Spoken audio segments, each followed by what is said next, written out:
How do I get my name out there?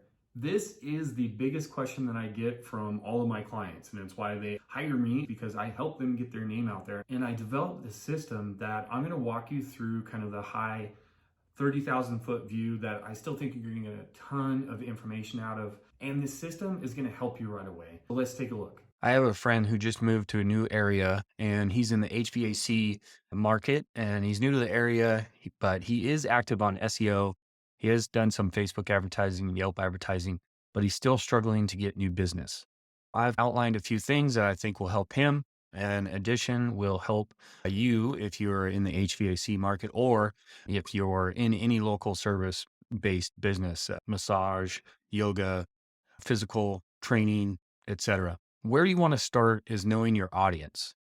Now, this is specific to HVAC. The ideal audience that you're going to be targeting: homeowner, probably 30 plus, and then within 25 miles of your location. After you know who your audience is, you want to know what their pain points are. And you've probably gotten a bunch of calls, or you know exactly why you're offering the service. You want to figure out what main reasons people are calling you and for what problems. Here are some ideas for HVAC that I just kind of came up with. What they don't know will hurt them. Lack of maintenance is cited as the number one cause of early HVAC equipment failure. The changing of the seasons. Are they ready for winter? Are they ready for summer? What can you do to prep them to be ready for those seasons? Old house, old equipment. How old is their equipment? I believe systems last for around 15 years, maybe a little bit longer, depending on the system. But what do they need to keep that system going strong, or is it old that it needs to be replaced? Of course, emergencies during family get-togethers are no good. Nobody likes eating Thanksgiving in a jacket. Nobody likes waking up on Christmas morning frozen 20 degrees in the house. Once you have identified what the customer's pain points are, you want to set yourself up as the local expert. Think about this for a second. What if you were the go-to source for HVAC information? What if everybody knew that you had great videos on Facebook or Instagram or YouTube and understood all these pain points and had information about these pain points? And the best way to do this is turn all your maintenance tips, tricks into videos. How to know if your furnace is working properly, how to know if your AC is working properly. Prevention is key. 3 tips for easy to do maintenance. Is your equipment too old? Preventing HVAC breakdowns. These are the types of videos that we want to focus on, and they're simple to do, and you don't need thousands of dollars in equipment. We're talking set up your iPhone, either have someone hold it for you or go buy a tripod for 40 bucks and put the mount on there, put your iPhone on there, point it at you, and walk through these specific things. Now that you have those videos, what we want to do is start uploading them to Facebook and Instagram regularly. The best thing about this is we can leverage these videos to start to identify potential customers. Not everybody's going to be ready to call you right away, but what we want to do is start getting a steady flow of people who are checking out your videos and are warming up to you as the person who's going to come fix what they need to be fixed. We want to set up our Facebook ads account to start tracking specific audiences. The first one that we do is a cold audience. These are homeowners within your area who don't know about you, and we are going to target them. And these are the people who are going to watch your videos for the first time.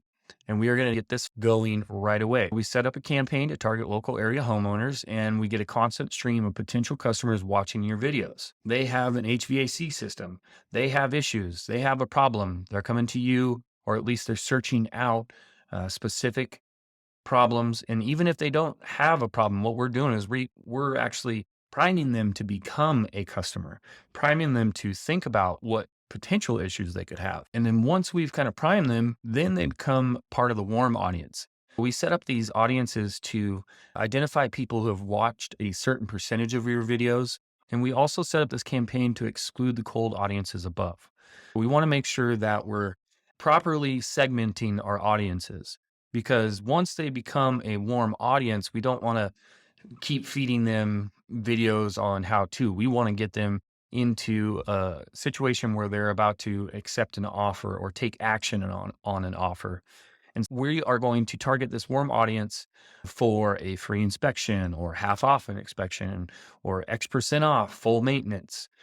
And right here, the key about this part is to meet people in person. We want them to take this action. We want to get them in person and we want to do a great job and make them a lifetime customer. A lot of people are, oh, I don't want to do free or I don't want to do half off. I don't want to give a discount. It takes away from what I'm offering. The problem is you don't have a lot of people that know you and you need to build up your Rolodex. You need to build up your reoccurring customers. We need to think about this part of the campaign as attracting customers who are going to be with you for the lifetime of their home or even their second home or third home or whatever.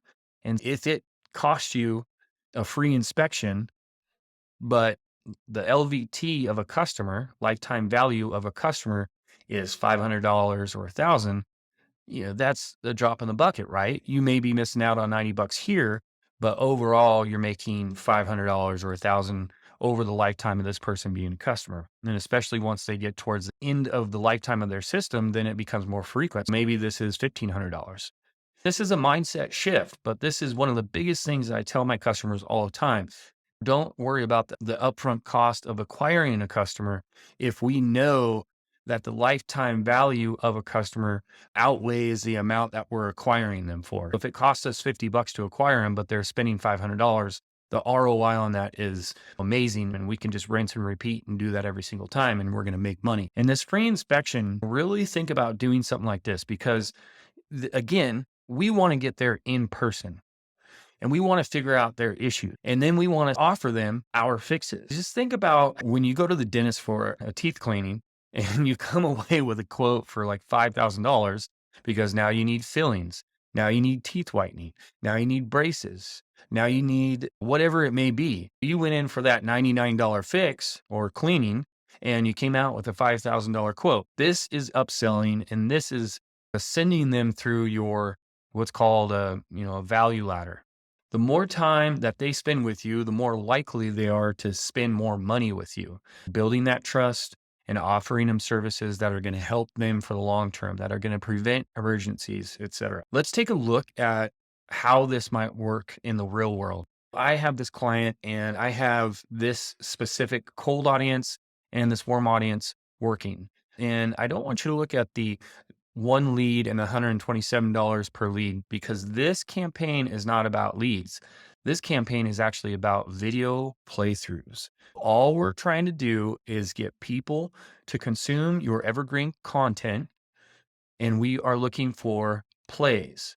We want people to check out the video, watch X amount, and by them checking this out and watching X amount, they are raising their hand that they are interested in this information and are a potential customer. Then what we want to do is follow up with an offer with a call to action to opt in for a free inspection, opt in for X amount off, opt in for it could be a get your 10 tip guide to year round maintenance. And that's where we want to start looking at the cost per lead. Right now, this one's bringing in $3.70 leads. And you know that if you could spend 3 or 4 bucks for a lead and you close a couple out of 10, that this is going to pay for itself tenfold, 20-fold. For a quick recap, you want to know your audience. Who are they? What are they interested in? Where they live? You want to create evergreen videos that are specific to their pain points. You want to upload those to Facebook and Instagram. And you want to set up your ads account to track the people who are watching these videos so that when we first target a cold audience who doesn't know you, they start to self-select them into the warm audience that we can retarget and make an offer to. All right, I hope that helped. If you're still here, thank you for checking this out. If you like this type of content, if you want more of this type of content, please subscribe, like, comment, all that good stuff. It helps out the algorithm to push this video out to even more people, to more business owners. And that's why I'm here. This is what I want to do. These are my people. This is who I want to help. Business owners who are trying to get their name out there and they're trying to provide a service to help more people. And that's what it's all about. Again, thank you, and I will see you in the next video.